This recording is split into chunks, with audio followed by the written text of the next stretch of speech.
नमस्कार साथियों, आप सभी का स्वागत है हमारे यूट्यूब चैनल पर। जैसा कि आप देख रहे हो, आपके सामने हिंदी भाषा के प्रश्न दिखाई दे रहे हैं।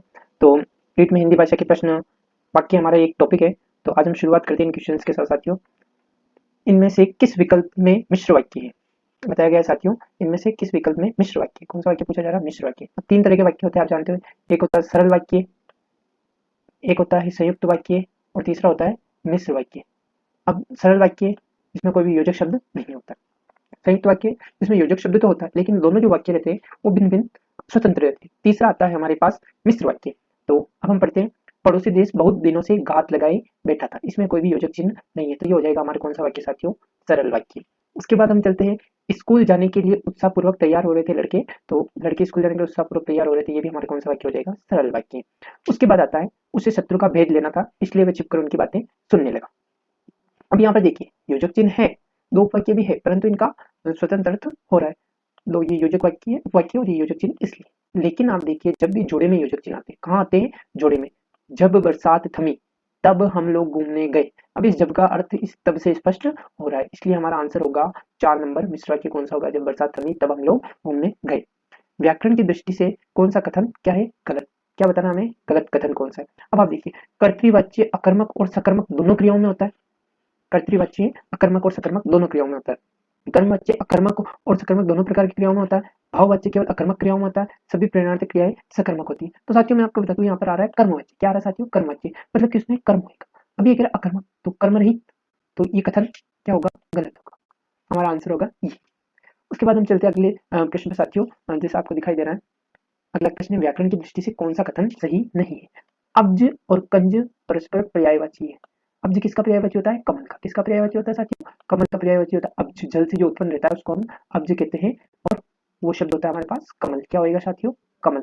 अब स्वच्छ, स्वच्छ का संधि सुधन अच्छ, सु और अच्छ, ये कौन सी संधि हो जाएगी हमारे साथियों? यण संधि। कौन सी संधि हो जाएगी? यण संधि, जिसमें पहले उ या ई आता है। उद्गार में उत या उपसर्ग के और सखी धन उचित का सख्योचित बनेगा। अब देखिए साथियों, हम ये तो जानते हैं कि यण संधि के अंदर क्या होता है? ई और कोई भी स्वर ई उ के अलावा, इधर तो ई आएगा और उधर वो स्वर आएगा ई उ से भिन्न। जैसे यहाँ पे हमारे पास ई आया है और यहाँ पे भिन्न स्वर उ आया है। ठीक है साथियों, तो ई या उ, ई का यह बनता हम जानते हैं, लेकिन जो अगले स्वर की मात्रा है वो उसके अंदर ऐड हो जाती है। अगले स्वर की मात्रा ऐड होती है, तो यहाँ पर बनेगा हमारे, यहाँ पर जो हमारे बनना चाहिए वो बनना चाहिए सख्युचित। सख्युचित। ख आधा ये और उ की मात्रा इस ये में ऐड हो जाएगी, तो सख्युचित बन जाएगा। क्या बनेगा साथियों? सख्युचित। तो ये आंसर होगा हमारे 4 नंबर। आपको बता दिया कमल की पर्यायवाची। निम्न में से किस विकल्प में वर्तनी व्याकरण संबंधी अशुद्धि क्या है? नहीं है। नोट, वह अजमेर से वापस लौट आया। अब वापस और लौट दोनों ही की अर्थ प्रदेश। 100 वर्ष की अवधि शताब्दी, 100 वर्ष की अवधि और शताब्दी। रमेश को सब कोई जानता है, जानते हैं। दिल्ली का वातावरण मेरे अनुकूल नहीं है। दिल्ली का वातावरण मेरे अनुकूल नहीं है, यह आंसर होगा। दिल्ली का वातावरण मेरे अनुकूल नहीं है। ठीक है साथियों, और इन जो व्याकरण के जो अशुद्धि संबंधी प्रश्न आएंगे हमारे रीड में, उसके लिए हमें माध्यमिक शिक्षा बोर्ड की पुस्तक का आधार बनाना चाहिए, जो 9 से लेकर 12 कक्षा तक एक ज्वाइंट एडिशन निकलता है। उसके अध्ययन को अगर हम अच्छी तरीके से ले तो हमारे इसमें गलतियां न्यूनतम होगी। अमल का विलोम विमल। अमल मतलब कि मल से रहित। विमल का मतलब भी जो निर्मल, या जिसे हम कह सकते हैं सर्वथा, सर्वदा, सर्वथा, अ, सब तरह से और सर्वदा हमेशा। इष्ट अनिष्ट, सही है। प्रत्यय उपसर्ग सब रचना, पर ये जो है अमल का, मल से रहित, और इसका मतलब भी यही हो रहा है। तो आंसर नंबर 1। व्याकरण की दृष्टि से कौन सा कथन गलत है? संज्ञा सर्वनाम और क्रिया विकारी शब्द है। जी हाँ, बिल्कुल, संज्ञा सर्वनाम क्रिया विकारी शब्द है। विकारी और अविकारी क्या होते हैं साथियों? जिनमें लिंग वचन काल के आधार पर परिवर्तन हो जाता है वो विकारी, और जिनमें नहीं होता अविकारी।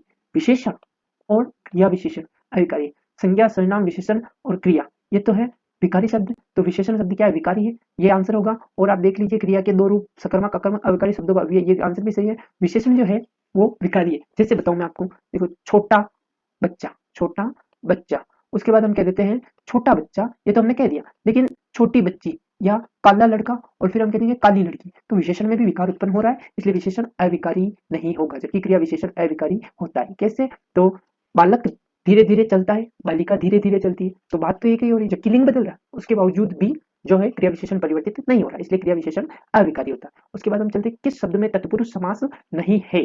तत्पुरुष, तत्पुरुष के द्वितीय तत्पुरुष से सप्तमी तत्पुरुष तक का रहता है। स्वयंकृत, स्वयं के द्वारा कृत, ऋण मुक्त, ऋण से मुक्त। चक्रपाणी, अब चक्रपाणी जो है वो आपको बहुब्रीहि समास में मिल जाएगा। चक्र है पानी में जिसके में, और गृहस्थ ग्रह में स्थित, तो हमारा आंसर होगा 3 नंबर चक्रपाणी। ये क्या पूछ रहा, नहीं है, चक्र है पानी में जिसके वह, तो ये बहुब्रीहि समास में चला जाएगा। व्याकरण की दृष्टि से कौन सा कथन सही नहीं है। हिंदी में 3 वाक्य माने गए, कर्तृवाच्य, कर्मवाच्य और भाववाच्य। रचना की दृष्टि से साधारण, संयुक्त और साधारण वाक्य, मिश्र वाक्य, संयुक्त वाक्य। मैंने आपको बताया था पहले क्वेश्चन में। कर्ता और क्रिया, वाक्य रचना आवश्यक घटक है। क्रिया को उद्देश्य और कर्ता को विधेय कहते हैं। यहाँ मामला उल्टा कर दिया, यहाँ हम कहेंगे क्रिया को या कर्ता के बारे में जो भी कहा जाता है वो विधेय में जाता है, और कर्ता को हम उद्देश्य कहते हैं। यहाँ मामला उल्टा कर दिया, इसका मतलब ये कथन हो गया गलत, और यही हमारा होगा आंसर। इसके बाद हमारी अंग्रेजी विषय का शुरू हो चुका है। धन्यवाद।